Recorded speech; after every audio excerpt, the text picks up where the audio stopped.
I want you to picture two tomato plants standing side by side in the same garden bed. Same seed packet, opened the same morning. Same soil, the same shovelful of it, mixed in the same wheelbarrow. Started on the same day, watered from the same can, given the same sun, off the same eastern sky. And yet one of them stands near twice as tall as the other. It is dark green and thick through the stem, stout as a young fence post, already setting little green tomatoes along the branches. And its twin, its very brother from the same packet, sits there small and pale and bare, leaves a little yellow at the edge, not a flower on it. You stand over those two plants with the watering can in your hand, and something in you sinks a little, because you did everything the same. You followed the directions on the back of the seed packet. You bought the good potting mix. You may have even bought a bag of the blue powder and sprinkled it on like the picture said. And still, one plant thrives, and one plant just sits there and shames you. Now a man looks at that and he tells himself, one of them got lucky, or one of them got sick, or maybe the runt was just a bad seed. And I am here to tell you it was not luck, and it was not sickness, and it was not a bad seed. The strong plant got fed something the weak plant never did. And the thing it got fed costs you almost nothing. It is not your fault that you did not know. Nobody sat you down and told you, because the people who sell you the bag of blue powder have no reason on this earth to tell you. So I want you to sit with this for a moment, because it is going to change the way you garden for the rest of your life. There is a tonic you can stir up in your own kitchen in about 5 minutes of work and 1 night of waiting, out of 4 things you very likely already have in your pantry right now.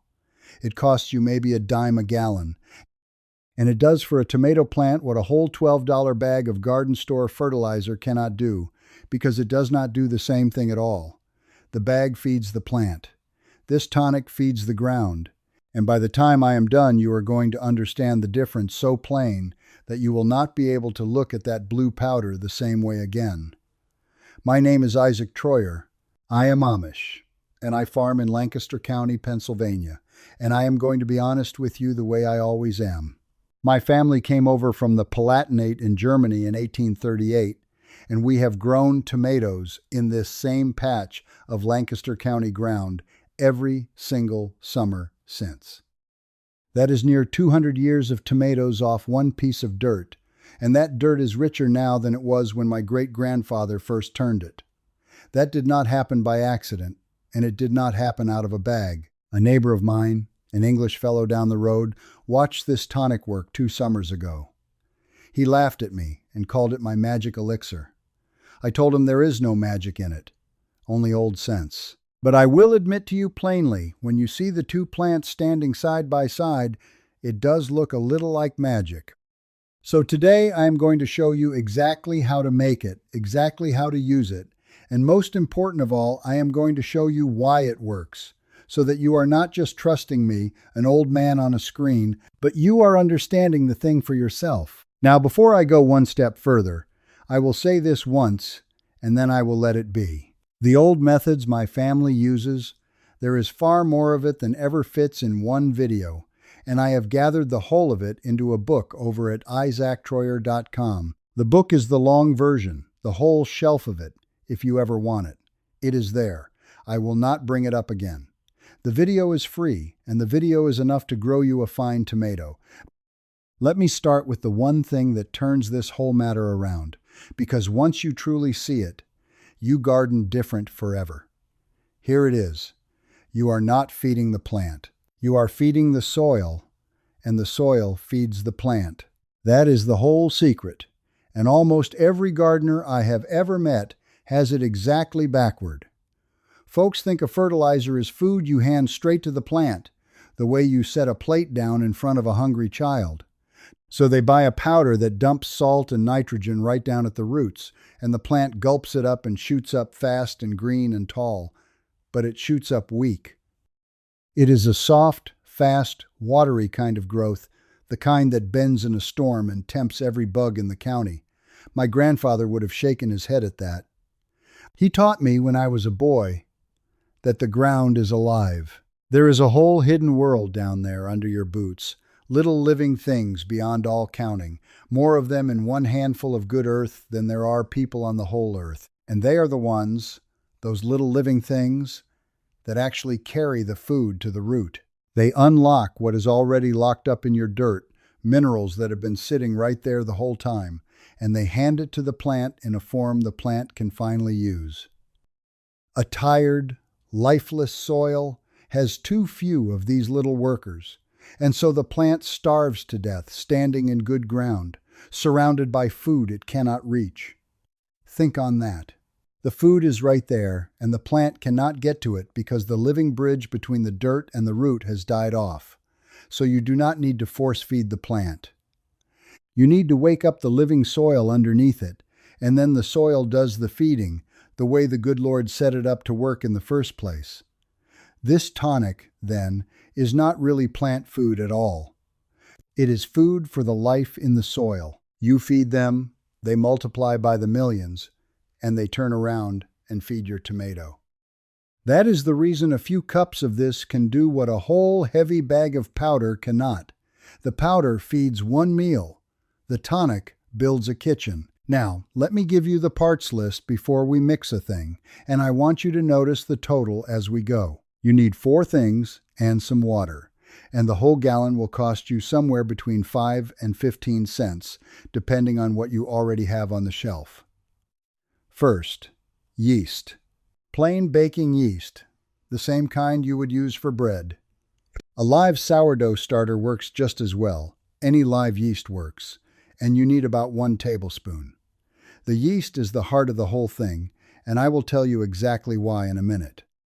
A little packet from the grocery store is maybe a quarter, and it makes several batches. Second, molasses, about 2 tablespoons. If you have no molasses, plain white sugar will do the same job in the same amount, though I would steer you to the molasses if you have it, because molasses carries minerals along with it that the bare sugar does not. A few pennies either way. Third, if you have it, about 1 cup of buttermilk. Now this one is not strictly needful, so do not fret if your jug is empty, but it earns its place at the table, and I will tell you how in a minute. And fourth, 1 teaspoon of baking soda. No more than that. That 1 teaspoon matters, and too much of it undoes the whole batch, so mind it. And then the water, 1 gallon of it, and the water matters far more than most folks ever think. You want it lukewarm, blood warm, about the warmth of bath water you would set a baby in, not hot. Hot water kills the yeast dead before it ever starts, and then you have made a gallon of nothing. And it must be clean water with no chlorine in it. Now here is a thing worth sitting with. Chlorine is put into town water for the express purpose of killing little living things, the germs in the pipe, and that is a fine thing for your drinking glass. But that is precisely the opposite of what we are trying to do here. We are trying to grow little living things, not slaughter them. So this is where I go to my rain barrel. I catch the rain off the barn roof into a barrel, and it is free, and it is clean, and there is nothing in it to harm the very life we are working to grow. It is the same water the good Lord sends down out of the sky for nothing, while the world would gladly sell it back to you in a plastic jug. If you have caught no rain, then let your tap water sit out in an open bucket overnight so the chlorine lifts off into the air on its own, or use a little spring water for a small batch. But do not skip this part. The chlorinated tap water straight from the spigot will fight you the whole way. Now I will tell it slow, because here is the step everyone is too impatient for, and that impatience is the single biggest reason a batch ever fails. You wake the yeast up first. You do not just dump everything in a bucket and stir it and walk away. Take your warm water, stir in the molasses or the sugar until it is fully dissolved, and then sprinkle the yeast across the top of it like you were salting a field. Do not stir it in. Just lay it on the surface so it can spread out and breathe. And then you wait. Give it a couple of hours at the very least, but the first time you ever do this, I want you to leave it overnight. And when you come back in the morning, here is what you are looking for. You want to see a foam on the top, A tan, bubbly froth, like the head on a glass of root beer. That froth is the yeast come alive and feeding and breathing. If you see that foam, your tonic is alive, and it is going to work. If you come back and you see nothing, flat and still, then your yeast was dead in the packet, and you start over with fresh yeast. And it is far better to learn that lesson from a quiet bucket than from a dead seedling 3 weeks down the road. That overnight wait is the whole entire difference between a tonic that works and a jar of plain sugar water. Do not rush it. Once it is foaming good, now you stir in your buttermilk if you are using it, and then last of all, very last, the 1 teaspoon of baking soda, and your gallon is made. Now let me tell you what each of those 4 things is actually doing down in there, plain, because you ought to understand it and not just follow an old man blind. The yeast is the main worker, the foreman of the whole crew. It is a living thing, and when it feeds on that sugar, it multiplies fast. And as it does, it stirs the whole soil to life. It wakes up the good bacteria and the helpful fungus that are already down there sleeping, and it feeds them. And it speeds the rotting of the old dead matter in the ground into food a root can take up. And it helps unlock the nutrients already sitting locked in your soil that the plant simply could not reach on its own. That is the very heart of it. The molasses is the food that keeps that new life going once it is started. And because molasses carries its own iron and potash and a little magnesium and calcium besides, it feeds longer and richer than the plain sugar would. The buttermilk, if you used it, brings calcium, and calcium is the one thing a tomato is forever short of. You ever see a tomato go black and sunken and leathery on the bottom end? That ugly rot that ruins half your crop just as it ripens? That is calcium the fruit never got. The buttermilk helps head that off, and it strengthens the cell walls of the fruit besides. And that 1 spoonful of baking soda gently settles the sourness right at the soil surface and makes it a less friendly place for the molds and the blights that plague a tomato every wet summer. Every one of the 4 has a job. None of them is in there by accident. Now, how to use it. And here is where careless folks do real harm. So, I want you to listen close. There are 3 rules, and you break them at your plant's peril. First, never pour it on dry ground straight at the stem. Water your garden lightly first, just plain water, so the soil is damp going in. Pouring a strong living brew onto bone-dry roots can shock the plant. Damp the ground first, always. Second, you pour it on the soil around the plant, not on the leaves, and not right up against the stem. You pour it out a few inches from the stem, in a ring, where the little feeding roots are reaching out. So the life grows out into the soil, and the roots grow toward it to meet it. On the leaves it does no good, and it can invite trouble. Third, and this is the one a man's own pride trips him on every time. Do not overdo it. You will be tempted. You will stand there and think, well, if 1 tablespoon of yeast is good, then surely 3 is better, and you will pour it on heavy, hoping to double the magic. Do not. Too much, and you throw the whole soil out of balance. The microbes crowd and fight and compete, and you end up with a plant that is all leaf and no fruit, big and bushy and green and giving you not 1 thing to eat. The old measure is the right measure for a little seedling. Just a few drops near each one, twice a week. For a young plant in a pot, about 1/4 cup. For a grown plant out in the ground, up to a full cup, once or twice a week, and no more than that. You still water it normal the rest of the time. This is a tonic, mind. It is not the everyday drink. Before I go on to the rest, let me pause for just a moment. If you're the kind of person who wants to lower your bills and waste less and grow more of your own food and run a steadier, more independent home, my wife Sarah and I run an Amish home saving system and community where we share all of this, season by season. And you can ask the 2 of us your questions whenever you get stuck. The link for that is down in the description. It costs nothing to come sit at the table with us. Now, I want to give you the honest math, plain. so you see the whole shape of it. A decent bag of tomato fertilizer at the garden store runs you somewhere from $8 to $15, and you buy it again every single spring, year after year, because the powder runs out and the soil it left behind is hungrier than the year before. Call it $10 a year, low, just for a couple of tomato plants. This tonic, a full gallon of it, costs you between 5 and 15 cents to make, and 1 gallon feeds a small garden for weeks. Say you spend $1 a season on yeast and molasses, and that is generous. So, over 10 years of growing, the bag costs you $100 and leaves your dirt poorer, and the tonic costs you $10 and leaves your dirt richer every single season. That is honest. I will not stand here and promise you that your plant will triple by Tuesday, because every garden and every soil is its own creature. And a man who promises you a miracle by the calendar is a man selling you something. But I will tell you plain.